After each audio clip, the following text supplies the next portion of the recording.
Good morning, everybody. Let's get started on our knife block for the heirloom knife build. Now I've selected some of the wood I'm going to use for the block. Now this may do the entire block, and I may have to add a piece or two, but that's okay. I need, at the widest point for the bigger blades, I mean the smaller blades, 6 inches, which this is about almost 6.5. Just give me plenty of room to trim some off. Now what I'm going to do, we're going to go over to the table saw, and I'll use the straightest edge, which is not very straight, but still, because these still have the bark on them. And I'm going to establish the edge here, then we'll run that through the edge joiner, then put it back on the table saw and cut it to width. Now these are going to be laminated together. It'll take probably pretty much overnight for it to dry real good, and then when I get done, I'll show you the whole steps. When I get done, we'll take them out and trim it back off and get it ready. Now, like I said, this stack should do both sections of the block. If not, I've got plenty more. So let's head down to the table saw, and I'm going to show you one board. Let's cut one board now, because it's very, very noisy, very dusty, very dirty. And this will take, it's about 10:20 in the morning. No, 10:40. This will take a couple of hours just to get the wood cut and cleaned up. Then we'll glue it up. Cool. Let's go down yonder to the table saw.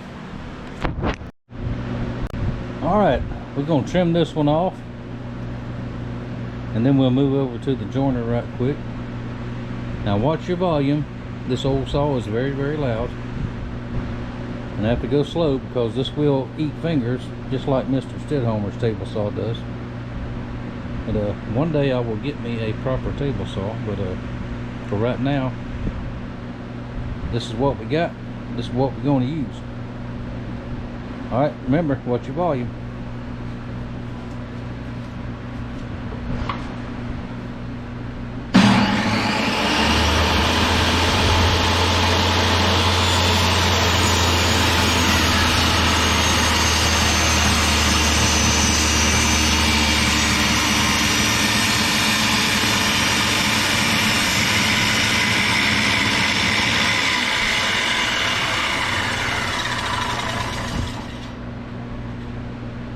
That's where you got to be careful with an uneven edge like that.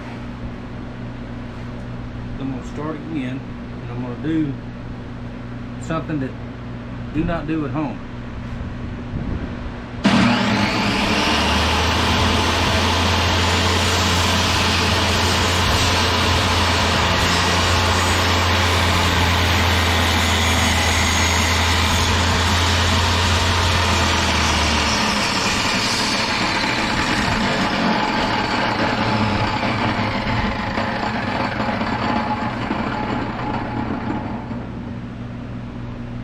Now you should never reach across like I did, but sometimes you have to, because I don't have a blade guard on this saw.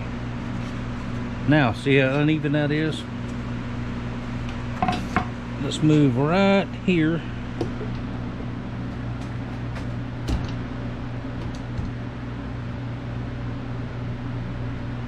to the joiner planer, and we're going to square this up. Now this is the tool that nipped off the end of my finger several years back, so I'm very, very leery of this thing, but it works good. Hang on, got to get it plugged in. I don't have enough plugs.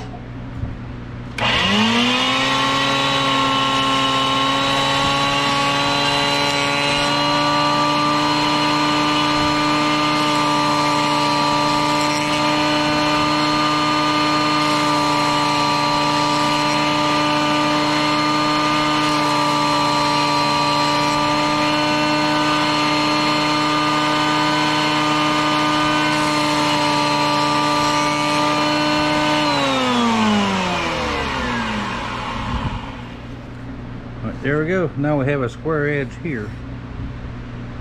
We put it back on the table saw, much more safely this time. And let's look at that right quick. Show you what we're going to do there.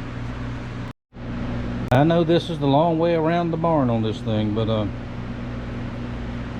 going to show you step by step on this one board, and they'll all be done the same. Now they need to be 3 inches. So I'm actually going to go 3 1/4. That'll give me enough room to trim it later if I need to. Remember, this is our square edge right here.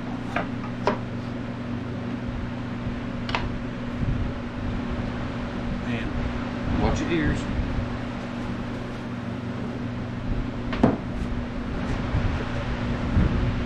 Let's do the musical plugs here.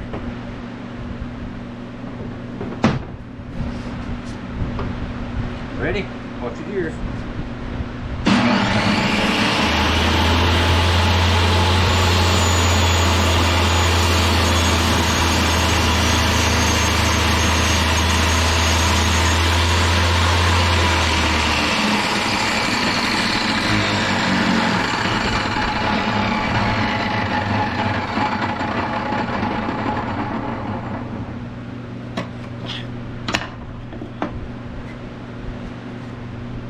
There we go. And this piece here, we'll save this. If it's not wide enough for the front side, it will make handles. We're not going to waste anything. Now, next step, let's move the camera over here to the chop saw. Folks, I need a bigger shop. I mean, I'm telling you, something's got to happen here soon. But, alright, see where our blank is. Now, I want to square one edge.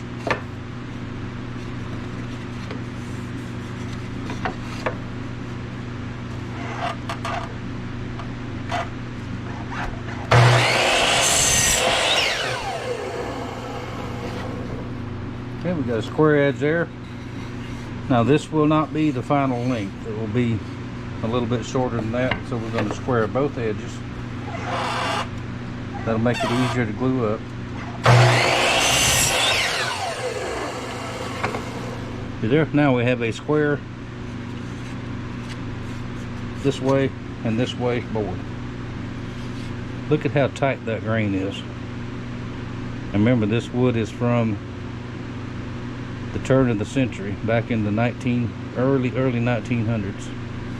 And I said before it was oak, but I don't know why I said oak. It's actually chestnut, wormy chestnut.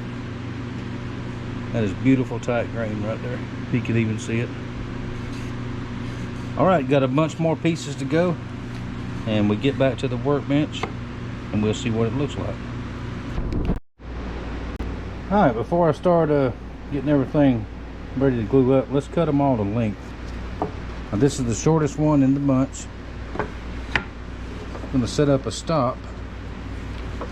All we want to do, I've already squared these ends here. Now this is going to have to be trimmed again for length,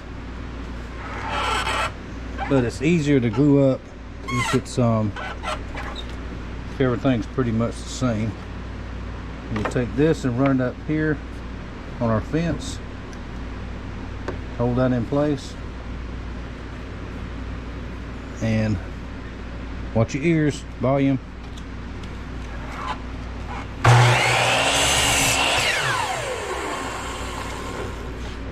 Trim that one. Let's see, there's other ones down here. By doing that, take our squared end. This is the one that's already cut. I'll cut it again. By using that stop, every board will come out the same length.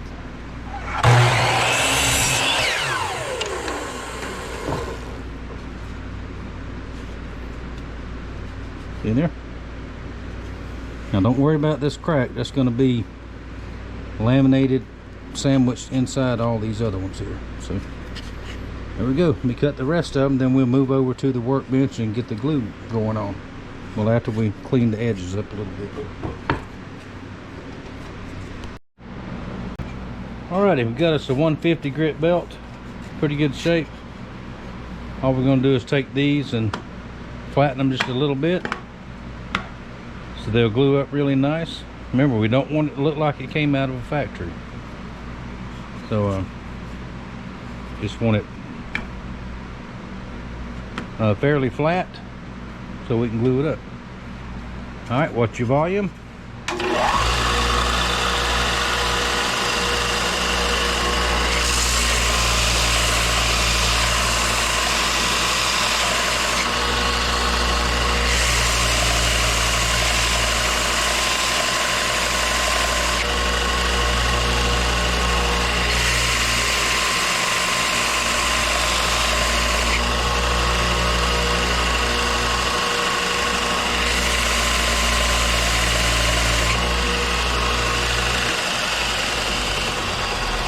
And that's perfect right there. And we got the rest of them stacked up here. Now this is the back section of the block. We got to do all this again for the front section, but it won't be as wide. It'll be a little more narrow. So alright, I'll start stacking them over here. When I get ready to glue them up, I'll show you how I'm going to do that, and then we will probably be done for the day. Alright, let's start our glue up. I've got a clamp set up. Got our wood glue. This is plain old tight bond carpenter's glue.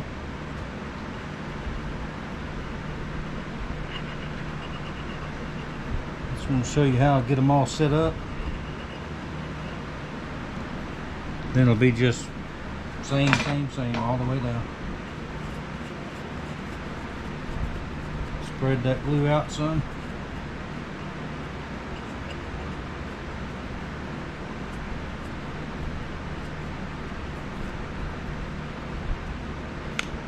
Like that.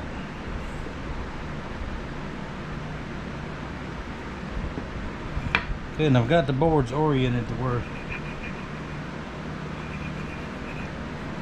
I want them as far as the wormholes go, because we want to see all those that we can.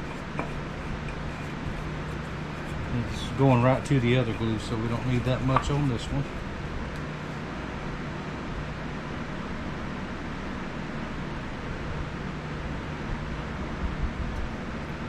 This one, don't worry about that big hole.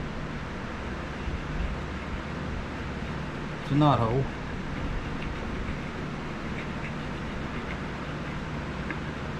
It'll be sandwiched up inside. Now keep in mind, we're going to cut this all apart in the end. Like I said, that's a knot hole, not to be confused with a knot head like some people I know.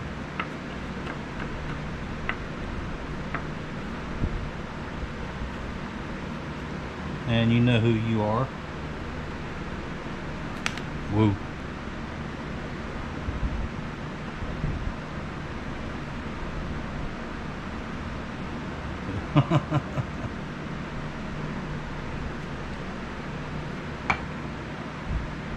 Alright, just like that. Now I gotta work pretty quick because that glue will start to set warm as it is in here. Show you what it looks like all clamped up in just a minute. Alright, there we go. The bottom, the main section is glued up, clamped together. I managed to keep it fairly straight. Just got to be trimmed and sanded anyway. But I oriented the wormholes as much as I could out, because you'll see about half of this, and on the edges you'll see the wormholes. So we want to, what the carpenters say, we want to celebrate these holes. We want to see those. So we've got clamp pressure this way, clamp pressure that way. Now I want this to sit overnight before I do anything else to it. And for space wise, I don't want to drag out the great big long clamps. So I'll wait till tomorrow and use this whole setup again for the other section. Won't take that long. I'm about tired out for today, and I have some stuff inside the house that needs a little bit of attention. I've been told I'm going to help reorganize the pantry. So, yay. That should be a lot of fun. Alright, part 2 of the heirloom knife build. And we'll be back with part 3 in the next few days.